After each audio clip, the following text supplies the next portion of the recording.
ঘরে কিছু চকলেট পড়েছিল, তাই ভাবলাম এই চকলেট দিয়ে কিছু বানানো যাক। তো চলো দেখো কি বানাচ্ছি। তো ভাবছিলাম কি বানাই, তারপর মাথায় এলো এই চকলেট দিয়ে আইসক্রিম বানাবো, চকলেট আইসক্রিম। তো এখানে আমি 3টে চকলেট নিয়েছি, 3 রকমের, বাবলি, আমন্ড আর একটা গ্যালাক্সির ছিল।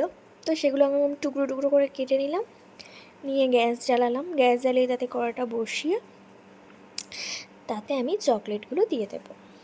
তারপর আস্তে আস্তে নাড়বো, আস্তে আস্তে নাড়তে থাকি।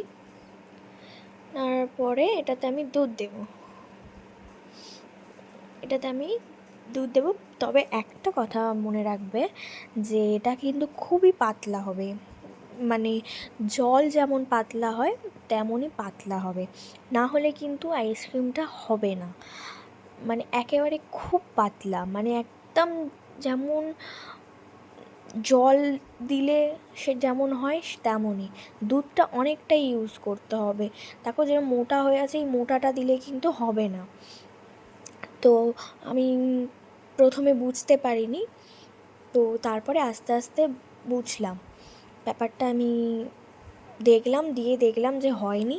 তারপরে আমি ফের অনেকটা দুধ দিয়ে তারপরে কিন্তু আমি বসিয়েছি, কারণ হচ্ছে আমি দেখলাম যে মোটা দিলে কিন্তু আইসক্রিমটা হবে না।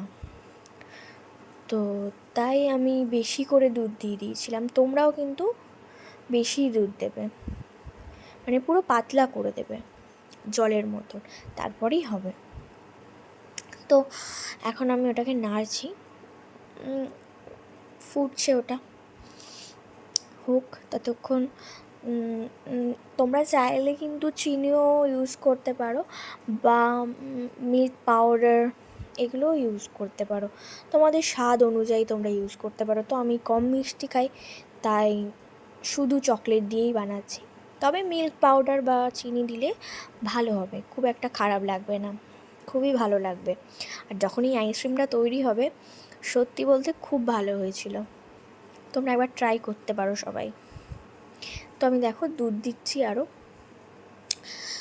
অনেকটাই দুধ দেবো, পুরোটাই মানে দুধ লাগবে, দুধ না হলে হবে না। দেখো আমি দুধ দিচ্ছি।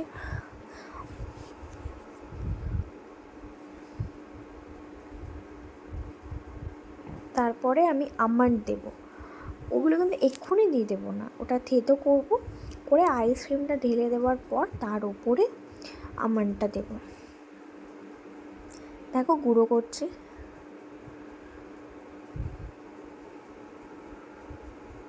গুঁড়ো করার পর এবার আমি ওটাকে তুলে নিচ্ছি।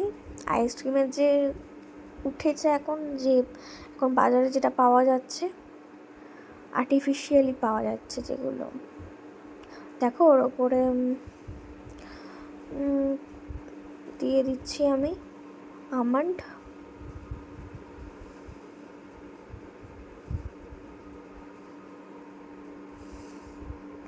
তার উপরে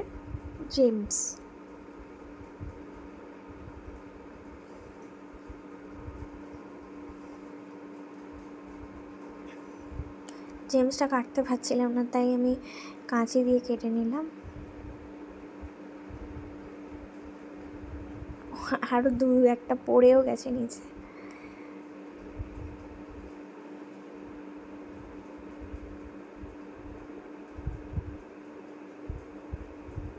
তো হয়ে গেছে, দেখো আমি ঢাকনা দিচ্ছিলাম, হলুদ, সবুজ, লাল, আমি না নীলটা খুঁজে পাচ্ছিলাম, কিন্তু দেখো তোমরা হামানদিসার পিছনের নীলটা লুকিয়েছিল, তো লাস্টে পেলাম।